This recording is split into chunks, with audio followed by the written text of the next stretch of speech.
Hello বন্ধুরা, আশা করি আপনারা সকলে ভালো আছেন। আমি সাথে আছি ইসমুল হোসেন। তো যারা জনসাথী.com থেকে টাকা তোলার জন্য উড়ে ফিরে লেগেছেন, আসলে টাকা দিবে কিনা এটা স্ক্যাম। তো আজকে আমি আপনাদেরকে সমস্ত বিষয় তুলে ধরার চেষ্টা করব। জনসাথী.com থেকে একটা পোস্ট দিয়েছে। আমি জানি এই লেখাটা পড়ে অনেকেই হেসে উঠবে।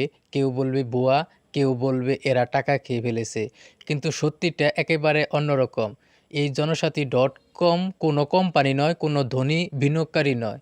এটা গড়ে উঠেছে একটা ছেলেকে ঘিরে, যে নিজের ঘুম হারাম করে একটা স্বপ্ন তৈরি করেছিল বাংলাদেশের সাধারণ মানুষের জন্য এমন একটা জায়গা, যেখানে মানুষ ছবি দিবে, ভিডিও দিবে, রেফার করবে আর সত্যিকারের টাকা ইনকাম করবে।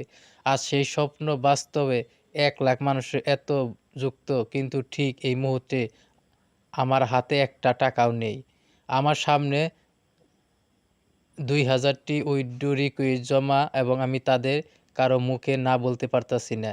আমি পালাতে চাই না। আমি ভেঙে পড়েছি, কিন্তু হার মানিনি। আমার মাথার ভিতরে শুধু ঘুরছে, আমি কারো টাকা খাইনি, আমি কারো সাথে প্রতারণা করিনি। আমি শুধু চাইছিলাম একটা সত্যিকারের কিছু গড়তে।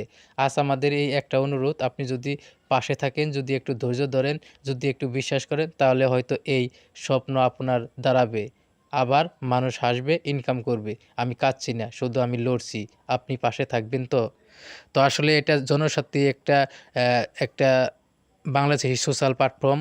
তো এইখানে আসলে যারা ইটি করছে, যারা এই ওয়েবসাইটটি করছে, তারা আসলে ক্ষুদ্র, তারা কিন্তু আসলে অত বড় কোম্পানি না, কোনো কোম্পানি না, কোনো বিনিয়োগকারী না। তো পাবেন কিনা সন্দেহ কাজ করেন। যেহেতু এটা বড় কোনো কোম্পানি না, যেহেতু এটা কোনো বড় ধরনের বিনিয়োগকারী না, বাংলাদেশের কয়েকজন এক ছেলে এটা কাজটা করছে। তো আপনারা চাইলে সাপোর্ট করতে পারেন, কাজ করে দেখতে পারেন, টাকা দিলেও দিতে পারে। আর এখানে তো আপনি এমনি সময় ব্যবহার করবেন, অন্য জায়গায় ফেসবুকে ব্যবহার করেন, এখানে করলে হয়তো আপনি কিছু পেতে পারেন। তো এই ছিল আজকের ভিডিও। যদি কখনো টাকা দেয় আমি উইথড্র করে দেখাবো, আমার অ্যাকাউন্টে টাকা আছে। তো ধন্যবাদ সবাইকে, ভালো থাকবেন, সুস্থ থাকবেন, নিয়মিত কাজ করেন। আশা করি তারা পেমেন্ট দিবে।